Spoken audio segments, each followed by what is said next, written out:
I think a lot of times we are scared of the unknown. And just because we see a lot of artists out there who are starving because they haven't figured out how to sell their art, or it's because they have chosen to sell their art in traditional methods.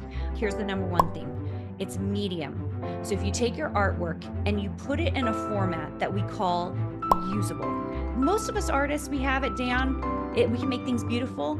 We don't do the usable very well. There's only so much wall space to put artwork up on. So we've got to take that artwork and let's go format it in a way that's usable for someone. The problem almost always for most of us is we're not looking at format. We're not looking at medium. And if we could make that change in our brain, how do I take this art that I'm making and make it usable? That's when everything changes. That's when you can start making money.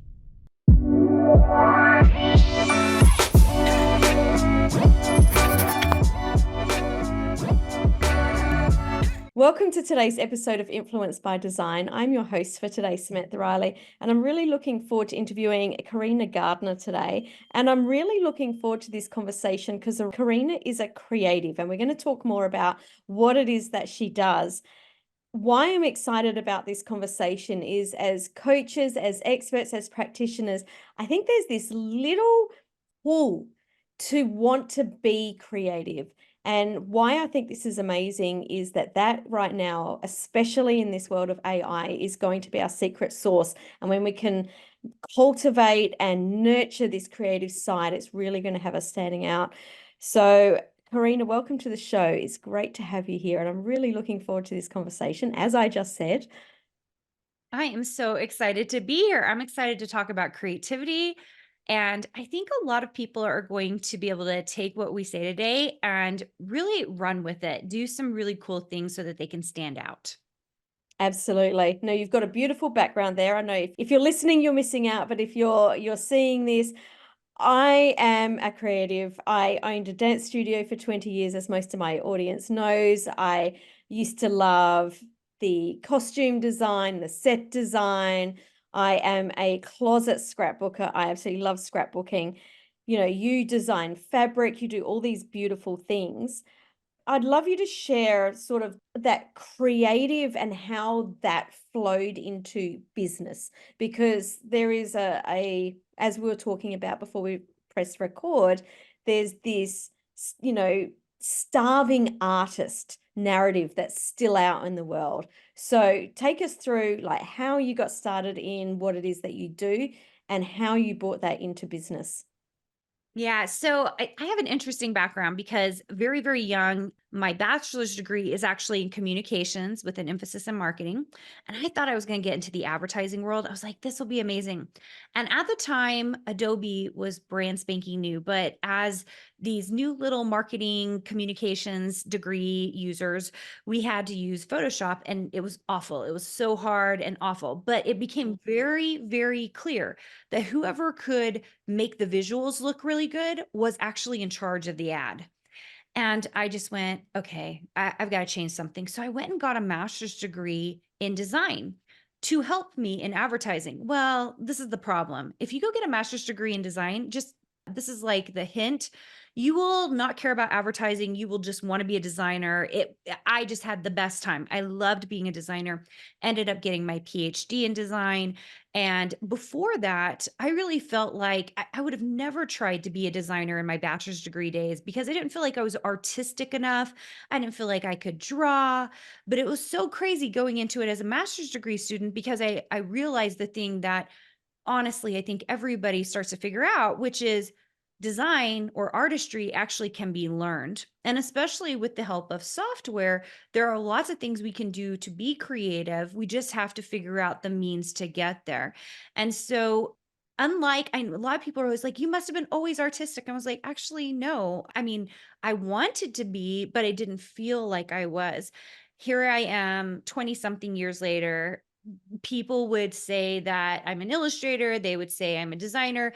And I've illustrated lots of fabric lines. I was the creative director of a scrapbooking company, owned a physical products company where we did stuff with Nordstrom. We did coloring books and paper dolls. And I illustrated all of those, but it's so crazy because at the very beginning, I would have told you, no way. There's no way I could do something like that. Mm, I love this so much. And you've got children that have gone into the creative world too. You were just saying that you've got, actually, I'd love you to share what it is your children do. And because obviously you've instilled that beautiful creativity into them as well. So I have 3 kids. One's still little and figuring things out. He's in elementary school. But my 2 older ones, I have one in high school and one who just started college, and one of them's in animation and one is in writing, creative writing. She wants to be an author. And, I think 20 something years ago, especially as someone in market, I'd be like, you know what? Like, go find something that we know for sure will make you money.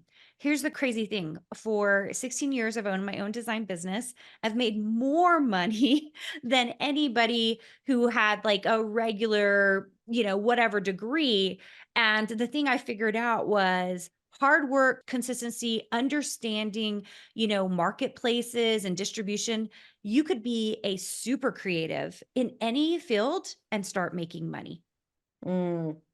I love that you're just getting rid of this narrative. I was having a conversation yesterday with a teenage boy that we know, and he was a little bit down, and I'm saying, well, what is it that you really want to do? Because he was sharing, I don't know what I want to do with my life, and I'm like, number one, you're only 17. It's not a life thing. Just think about what it is that you want to be doing next. But he started showing me some of his drawings, and I was like, oh my goodness, these are amazing. Like, what could you do with these? And we sort of started opening this conversation, and he's like, yeah, but my parents told me that I can't do that. I need to choose something that makes me money. And I'm like, all right. I said, I know so many creatives that are making really good money. So you can choose who to listen to, but you need to do something with this. And I think that is time. It really is time to let that narrative go, but to also understand that there's a framework, that you can't just go into doing something that you're passionate about and expect to make money. That there is things that you need to do, and that's what you're going to share today. You're going to share your process for how to do that. So, Yes. can you take us back to the time where you moved into your design work? Did you have that starving artist moment? Is that something that you had to go in the depths to come out, or did you just go in and go, no, I know that we can make this work, and using that business more sort of, I guess, that business background from the advertising? Yeah. Okay, so I think there are a couple of things here because I don't think I ever had a starving artist moment. Although I think there are a lot of people who are giving advice to their kids that they can't make money from their art and all of that good stuff. The difference between myself and one of those parents is simply that they haven't been educated on all the ways you can make money. Because if they knew 100%. what, yeah, if they knew what I knew, they would not be telling that kid to not make money with their art. Okay. It's just marketplaces. So, and we can talk a little bit about that. I'm so happy to share like what we talk to our designers about. So, I think that a lot of times, and we're going to talk about a framework here in a second, but I think a lot of times we are scared of the unknown, right? And just because we see a lot of artists out there who are starving because they haven't figured out how to sell their art, or it's because they have chosen to sell their art in traditional methods. So, what do I mean by that? I just had my good friend David Mickle to my house. We did a bunch of videos and illustrations on and talking about being an artist. He is the one who did the artwork for Wes Anderson's Asteroid City. So he was the main artist in that. He's done all the Utah billboards. He's brilliant. He's an amazing artist, and he sells in a lot of galleries. What he does is traditional. It's what most artists think that they're supposed to do. And in every field, there's something like this. If you're an author, you think you have to be with one of the top 5 publishers, right? If you are, I can't even think of another thing, but you get the idea. Like if you do certain things, you expect that these are the certain methods. Well, in the last 10 years or so, the markets have changed so dramatically. There are all these little tiny niche fields out there that you can sell and make money in as any kind of, an artist, designer, an illustrator, as an author that most people aren't taking advantage of because they don't know they exist. Let me give you an example. So for this boy, if he was in my classroom or if we had run into each other, because I met another kid just like him, I was a guest lecturer at a university, and I had this kid come up to me and say, "Do you think I can really do this? Because I don't want to work at Walmart the rest of my life." And I was like, "This is what they're thinking. They're thinking, if I can't figure this out, this is what I'm going to have to do with my life." I said, "Yes. Okay." So I said, "Here's the number one thing, it's medium. So if you take your artwork and you put it in a format that we call usable." So William Morris always said things need to be usable and beautiful. Okay. Most of us artists, we have it down. We can make things beautiful. We don't do the usable very well. Okay. There's only so much wall space to put artwork up on. So we've got to Mm-hmm. take that artwork and let's go format it in a way that's usable for someone. So what does that look like? Sticker sheets, planners, call in the Cricut and Silhouette space SVG files, so die cutting files. Let's see, what else is there? There's so many emotes. Have you heard of those? They're for Twitch No. streamers. Like there are all these tiny good notes stickers, which is a digital sticker just used for good notes apps. So there are all these markets. I just named a little bit, like we have a mountain of these, right? The number of designers who have made a lot of money off of teacher paid teachers, right? So building really usable workbooks for teachers to buy that are beautiful, gorgeously laid out, and informational, right? The problem almost always for most of us is we're not looking at format. We're not looking at medium. And if we could make that change in our brain, how do I take this art that I'm making and make it usable? That's when everything changes. That's when you can start making money. Mm. I love this so much. Can you share a little bit about your design process model? Because I think that this is actually, I don't think I know that this is where so many people get stuck. And as you're explaining, I like, and if you're listening or watching, I want you to sort of think, and we're going to go into it a little bit deeper about how we can even use this model in business itself, even if you're not a designer, or I'm not going to say creative, because I think as coaches and consultants, we are creative. We're all writing all the time. You know, we want our brand to be beautiful, but just take us through the framework and think about all of the Yeah. different ways that we can implement this. This is from my book, Design, Profit, Prosper, and it's a really easy read. But this particular model is the one that honestly made my designers do a little self check. And so I'm hoping that's what this does for you guys as well. I teach this really often. It can be used a lot of different ways. So if you're a coach or any kind of business, this applies to you. It's the exact same model I use to create my most current business, which is my design program, and the same one I used it as a designer, as a practitioner. So, and we kept the words really simple and a little bit more broad so that you can use it in your creative business, whatever it is. So there's 4 steps in this model. It was too bad. I really wanted it to be only 3, but there really is 4 steps. Yeah, As a everybody true creative. it's just like it would be easier if it was 3, but it's 4 steps. So the first step is ideation, right? We always get the idea.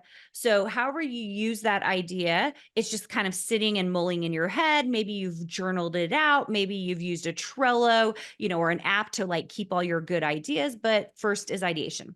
The second is implementation. For designers, this is where we're actually doing the design work. For coaches, very often this is where we're making the DIY course or we're building the program or anything like that, right? Implementation is actually the making of the product or the good, okay? Number 3 is production. This is the one that my designers hate the most and do the least, okay? Because they are so excited about being creative. And what I find actually is coaches and business owners have the same problem. Nobody wants to do production because it's the mundane stuff. It's preparing it perfectly for the customer. It's making sure for designers, it's making sure the zip file has everything in it, the terms of use, the actual product, getting it in all the right product formats, right? For coaches, it might be making sure that it's correct on the website, that the offer is connected to it. And so that it actually sits up, it's actually like building all the stuff around it to make sure it works and it's ready to go. It's not fun. It's the uploading everything to Vimeo and Mm-hmm. linking it up. Nobody enjoys this part, okay? So that's 3, production. Number 4 is sales. And sales shouldn't be as scary as the word itself suggests. In the designer world, sales for a lot of designers feels like, oh, so scary. I've got to sell it from my own website. We teach them otherwise. We use online platforms where we can sell through other platforms. Now, for coaches and authors, a lot of times we do have to have our own platforms for that, right? But there are other ways, like we're doing right now. We have a podcast, we're doing a podcast together, we're on YouTube together, or whatever. So there are collaborative things that you can do to get visibility out there to help you with sales. But sales can be anything all the way from SEO to actually marketing efforts, all the way to just writing a description, right? So it just really depends on what market you're in. Mm. Now, I don't think that many people have a problem with the ideation process. I think that the world is full of ideas, but I also know it to be true that there are so many ideas that go to the grave and never get touched. What can you specifically talk about in the implementation phase? Because this is, you talked about production tripping people up, but I even see that the trip up right from the beginning of like, I've got this idea, it's going to change the world, I'm going to be a millionaire. That's really great, but how do you see or how do you work with your clients to help them move into that next phase really well? Yeah. I mean, it depends on how big the idea is, right? So if your idea is tiny, it's like I think about designers. Sorry, those are my examples, but they're having an idea to make a like a card, right? So that's the Uh-huh, idea is uh-huh. to make the card, and then they have to go to implement and actually make the card. That's a little idea. It can be implemented in a couple of hours, right? Now, if you have a big idea, like I want to start a program, I want to start an interior design program, or I want to start a coaching program, right? That's a big idea. So that's a big enough idea that you probably have to spend a little bit time of your implementation time also doing a little bit of research, right? To make sure that you're the right fit for the marketplace, that you're going to be able to do exactly what you want to do, that you have the tech involved, right? And so there's like all these pieces that are like 30-minute, 1 hour little bites that you have to kind of figure out before you can actually even make maybe the thing that you want to make. So implementation ends up being this really big, scary monster that you have to like kind of like dig into. So depending on how big the idea is how big the implementation will have to be. One of the things that we tell people to do that I think works really nice is if you have any kind of project management software, is to create a board called parked projects. And what that really does is it allows those ideas to marinate before you implement. That way, you're working on the right ideas at the right time. We've had an idea in our company for about 2 years now, and we've been sitting on it, waiting for the right time to implement it. We knew this year was probably the right time, and we can't even talk about it because it's kind of secret. But like once it gets to a certain point, then we can let everybody know about it, and we do the full implementation of it. But we kind of have to spend some time on if something is really big, we got to spend time making sure we have the right implementation to do that thing really big, right? What I want to talk about is the people that you need to surround yourself to really get this to that implementation phase, because I think that the people around you are really important. Who are the people that, in your opinion, you need to really make sure are in your corner at this phase? I think we're in an interesting phase where I hate to say it, but you have to pay to play. And I think that is I never saw it before this phase, not the way I see it now, but one of the first things I did was join a mastermind. I mean, very first things in order to get to the next level. I joined that mastermind. It was scary. It was more money than I had ever spent in my life, and it was worth every freaking penny. And the reason is for the very thing you're talking about is because it put me in community with other women entrepreneurs that I needed help from. And I didn't even know I needed help from them. And what happened is many of them are some of my best friends. I talk to daily now, I go on Mm-hmm. trips with. And those women inform so many of the decisions I make, it's really nice when Facebook ads are not doing what I want. And I can hear from five other CEOs, hey, Facebook ads is not working for me and me and me and me and me. Suddenly you have a consensus like, oh, it's not my branding right now. There's something going on that I don't really understand, but at least I know it's not just me. And I think that's more important than people realize because it's called what we call it in our program is the inside scoop. When you have the inside scoop, then you behave differently than people who do not have a network or community supporting them. And if you're doing everything on your own, then you're guessing. Everything's guessing. You don't know how much money to put into something. You don't know how much time to put into something. You have no idea if this idea is going to work. You're just guessing. It's all a guesswork game. But if you know other people that are similar in your space, and I would say either experts or doing something similar to you, you're going to have a better idea of how to move forward. I think network and community are just about everything at this point in time. Yeah, I mean, I asked the question because I couldn't agree more. And there's this accountability piece too, where you don't want to, I'll put it in air quotes, fail. I'm not a big believer in failure. It's all learnings, but you don't want to fail in front of your peers. So it's almost this accountability piece like, well, okay, I've got to make it work. Let's, head down. Let's ask the question. You talked about the 5 people whose Facebook ads aren't working. The story doesn't end there. Then it's like, well, let's put our heads together and figure out what's going on. What is it that we've all missed? What can we change? What can we, iterate? It's about, working together with a group of people that have a similar, they want a similar outcome. They're there because they want to get to the next level. Yeah. And especially even in the Facebook ad example, usually what happens is you go to the group and you go, this is what's happening to me. And everyone's like, oh, this is happening to me. Who has figured this out? Well, we decided Yes. instead of doing Facebook ads, we're going to do speaking gigs or we're going to go do, and it's like you understand what the result is you're all looking for. And suddenly there's all these ideas about how you can get the same result different ways. And some of their ways will not work for you, but some of them might spark something in your head. And that's the creative piece where you spark something and you go, wait, wait, wait. I don't know if that will work for me, but what if we did this? Mm-hmm. 100%.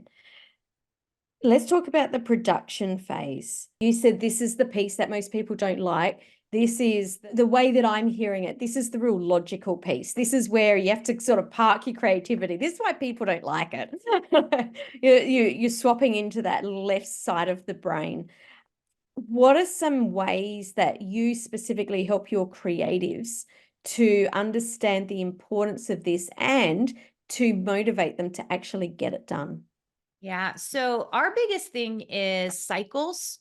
So especially for us in the design world, especially because we're doing smaller things than, coaches are doing, like writing a book, right? It's gonna be like you have the idea, you implement, like it's like a year of writing your book or whatever. So it's like a long process. So for designers, if we know we can run a process through, go through that whole loop in only a matter of hours, then we like to see how fast you can run through that loop. Because if you can go through that loop really quickly, then we know you will be profitable. It's very, very easy to see it. So I don't know that this solution is the same solution you'd have for other things. Definitely not a production solution in owning a program. So I'll say this, but for our designers, we try to figure out ways to make production a game or fun. So if it's a bunch of my like logical, boring, like step by step things, like zipping up files, making new files, getting them all prepared, we're always like, you're only allowed, like one of the things I did is my guilty pleasure like TV show, that's the only time I'm allowed to watch it is during that. So it'll be running in the background and I'm doing these really boring things, but I look forward to production time because that's the only time I can watch that guilty pleasure type show, right? So like you've got to come up with some ways to motivate yourself to get through production. Now, if you're a coach or an author or you're, practitioner, your production time might look like a lot of administrative duties where you have to do things that maybe require your brain. Like you're like, I have to focus, I have to do these things. So instead, give yourself a treat at the beginning and the end. Figure out ways or treats along the way that will motivate you and feel great about it. The other thing is just break it up into, I would say, not even hour segments, but 30-minute segments. I find that my brain works the best if I know this is going to take me 30 minutes. I treat it like a really fast deadline, right? Because I'll be like, I only have 30 minutes to get this one little thing done. I'm going to get it done. I'm going to be efficient. And then I'll move on to my next thing. So smaller, more sizable bites of production, and then as many rewards as you can put into that process. I love that so much. Gamification is something that I personally use for those horrible things too. And it was so funny because I was sitting and that's the only time that I actually will go and like work on the couch or on the sofa in a really weird, I know I shouldn't be sitting like this. I'm all twisted up, but it feels comfy. And just at this time, I'm going to do this because that's what I need to do. And I was doing something the other day and I was like, oh, I want to go and do such and such. And I went to put my laptop down and get up and I thought, no, just get this one little thing done and then you can have it. So I kind of I school myself. I'm like the teacher that's like, no, just get that thing done. Then you can go and do the thing. So it's about really making it manageable in whatever way it is that you want to, be living, be doing. Yeah, I love that so much. Yeah, I think, especially it's not just production, it's sales too. It's like any maybe implementation for some of you guys, right? If Mm. implementation's your difficult thing, whatever you can do to make the process fun. I don't think yeah, the gamification, I don't think people do this enough with themselves. Like, can I just I do the one agree. more thing? I think if when we treat ourselves like this, like, hey, we can just do one more little thing, it changes everything. Mm. And it's amazing how often you'll set yourself that 30-minute goal and you'll think, oh, I'm so close. Maybe I will just get it done now. It makes it so much more manageable, right? Yeah, it is funny how many times I'll say, "I'm just going to do this one thing, and I'm just gonna start it, and then I'm gonna walk away, I'm gonna go make dinner." And then I'm sitting there 2 hours later, and I've almost finished the entire thing, right? Because half the battle, I think is it James Clear on Atomic Habits who talks about, like, half the battle is Mm-hmm. just getting started. Like, most people just don't wanna get started. So if you can just get started, then you've already contributed more than you realize. Totally, totally. Let's talk about sales because before we started recording, you were talking about all sorts of things here rather than just, people think sales of I've just got to get on the call and make the sale, or I've just got to get someone to click the button and make the sale. But there's so much more to it. Can you talk about all the different things? Well, not all the different things, but some of the different things that people can look at for this area. Yeah, I think sales is maybe one of the scariest things for creatives. It might be scary to your coaches and practitioners as well, because sales just feels like a yicky word, right? Like it feels like, oh, I don't want to do sales. I think we have to change our mindset around it. And one of the ways that we've done it in our world is we figured out ways to make sales without you actually selling, which sounds a little bit crazy. And one of the ways that we do that is we use other people's platforms. And when I say that, I'm really talking about online design, anywhere you would buy products. Amazon is an online platform, Etsy is an online platform. So, like any place where you can sell your design work or your creative work in a very usable format is a great place to sell. And when you start really looking at those platforms, do you feel like the person that you bought whatever the hoodie from on Amazon, did you feel like you were being sold to? No, you were probably going to Amazon anyway and just looking for a hoodie and you found the one that was purple that you needed and you just pulled it off, right? It can be that simple. And I think people are scared, and I think also what we're seeing out there is everyone sees people who make big audiences. So they build these huge audiences and then they sell. And that feels really scary because it's hard to, first of all, build a really big audience. Second of all, it means you have to be vulnerable and put yourself out there. And that also feels very scary. And my words to people who are scared of sales is to actually start working with platforms that will already sell for you like the Amazons and the Etsy's and any number, Target even. I mean, like, it's like crazy. Like online, they accept people, Walmart, Amazon, they accept sales from people, products from people that they don't in their stores. And so online is such an interesting place because things are sold and the mindset is a little bit different. So you don't have to have a monstrous following, you don't have to have a big audience. I do think at some point in your career, you do need to start growing it. But usually at the beginning, we just got to get really good at the thing that we're supposed to be really good at, that we're the expert at. And if we can get really good at that, then you can start working on the audience. But at the beginning, try to find ways to sell that don't feel very scary. Mm, love it so much. How did you make the transition from doing your creative pursuits and your design work to working with designers, helping them to make money? What was that transition like? And what was the catalyst for that? So the catalyst for it was I was actually getting a little bit bombarded by people asking how I was making so much money. So that was kind of how it all started. I had this very little following on Instagram. I didn't have a big following. I had hardly a following on YouTube, but I was just putting out content. And it wasn't because I was a content creator. I was putting out content that supported my design work. So it was the opposite of influencers. In fact, I still am the opposite of influencers. We produce stuff and then we showcase it on any social media platform that we're doing. So the average income for a designer is about $50,000 when you come out of graphic design school in the United States. And I was doing about 4 times, 5 times that much. And people were like, what? What the heck? Like, what is happening here? And what I realized is that people were so busy thinking and having great ideas, but not actually creating. So that was the first part, like not doing that implementation piece. And then second to that, most of them got stuck at production because they didn't want to do it. They didn't put time on their calendars for it. And then finally, they just didn't know where to sell it and what to do with it, which is kind of how this design process model came about because it was like all the stuff I was doing on a daily basis.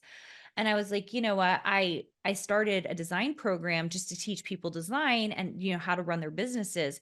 And it just very quickly morphed into this monstrous program. It was no intention of my mind to do this. I just thought, I'll just help the people who've been begging me to do this, right? I was like, I'll just help the people who are wanting to know how to do this.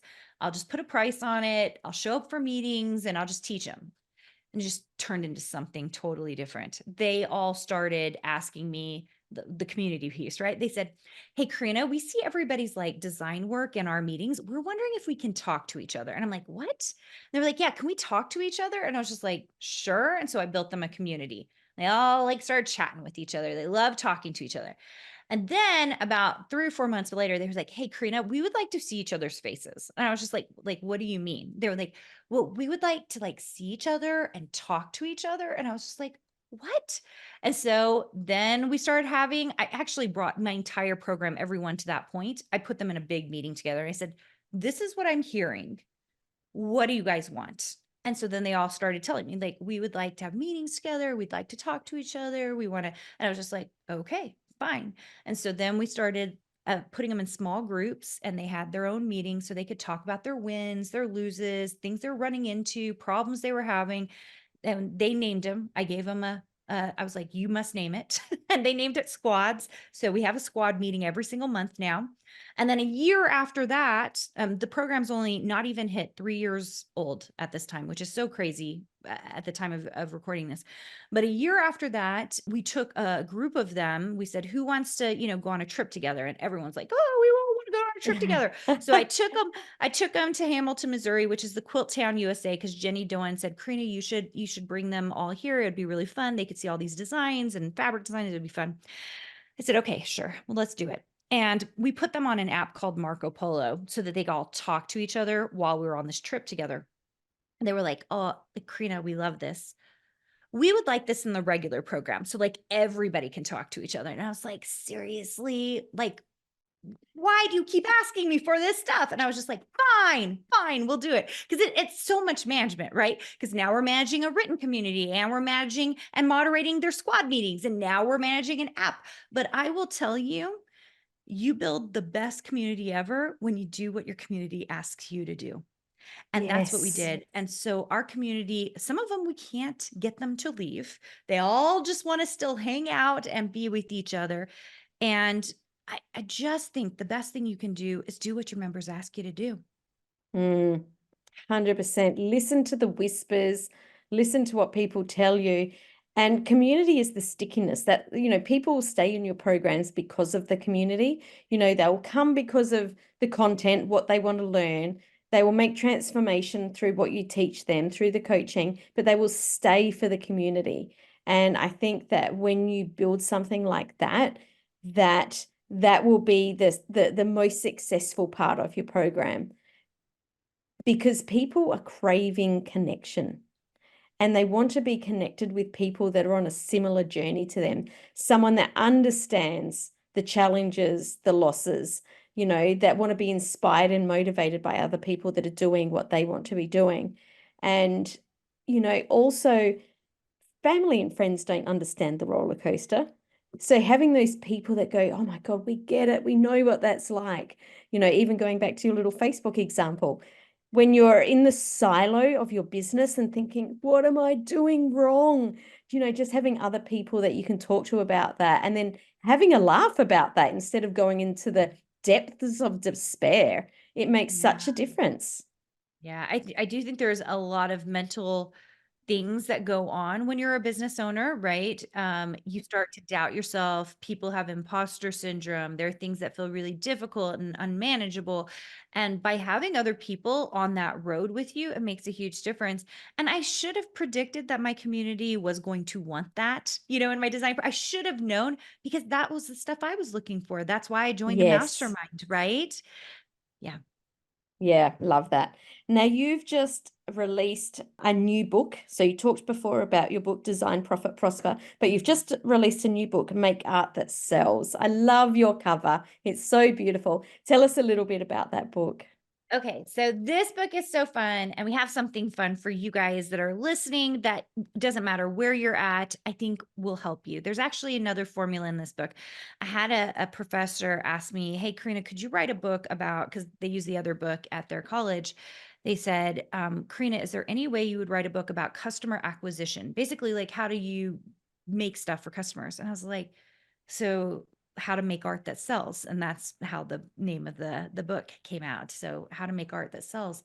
And so I wrote this book and I was like, this is going to be really different than my first book. My first book is kind of like my overall ideology of like the little processes and how to get to where you need to go and how to design. This book is for basically any creative, because you can just insert the word art to whatever, make books that sell, make, whatever it is, coaching that sells. Okay. And you can use the formula. So every chapter unleashes one little piece of the formula for you. And I tried to make it really fun, and we made it an art history book. So basically every chapter also features some kind of artist in history. So Vincent van Gogh, Monet, Picasso, Norman Rockwell. And so every chapter kind of features an artist, and we kind of start with their story, and then we introduce a piece of the formula. And by the end, you have the full formula. And what we have is we have a masterclass for this that is we're going to give to you guys for free. So don't pay for it. But if you go to makeartbook.com, makeartbook.com, I had to make sure I said that right. Yeah. There's a link there for the book, which you can get, but if you don't want the book or you just want the masterclass, there is a link there for the masterclass. Click on that. I want you to put in the code make art, and that will get you the masterclass for free. It's very fun. It is like 6 lessons. I show artwork and we talk about the formula. I show you how we plug and play it. It's incredibly fun. All my books are on Amazon if you're looking for my books. And this masterclass was really meant for all creatives. Love it. So, of course, we'll put all of those links wherever you're listening. It'll be just down below so that you click and can grab that. I think that I want to loop back to what I said right at the very beginning, as coaches, consultants, experts, it's really important to bring that creative aspect out on what we're doing, because that is what people are going to be attracted to us for. It's our point of difference. It's our secret sauce. So highly recommend, really cultivating that creative side. And I think that this is a great resource to be able to do that. Karina, You've shared lots of gold today. For the people that are listening, what is one thing you want to leave them with that just will help them to walk away from this inspired, motivated to do, whatever it is that they love? Whatever you're doing right now is probably already super creative, right? All creativity is what I always call like being an ingenious. Not all of us are geniuses. I'm definitely not a genius, but I'm definitely ingenious. And I suspect you are too. Someone who's ingenious takes all the pieces of the world around them and they put them together in an interesting way. That's all being creative is. That's all it is, right? As a designer, our goal is visual solutions. That is literally just taking all the different elements out there, bringing them together into a page or a layout so that it makes sense to someone who watches it or looks at it, right? And that's what you're doing as an expert, as a coach, as a consultant, as a practitioner, as a designer, like all of those things, really, at the end of the day, being creative is just taking all the things around you and putting it together in an interesting way. That's what true creativity is. It's not coming out with stuff that's never been done before. It's your secret sauce, like that mix of what you bring to the table. I suspect you already have it. You probably just have not leaned into it. This is what I see a lot. People who are already doing amazing, cool things and they already have the great ideas for it, but you just haven't leaned all the way into it to make it go, to make it actually work. And I would say the best thing you can do is take that magic, whatever it is for you, and really lean into it in whatever way that you need to make your business go. Mm, love that so much. Carina, thank you so much for coming and sharing today. It's been an absolute pleasure having this chat with you. Thanks for having me.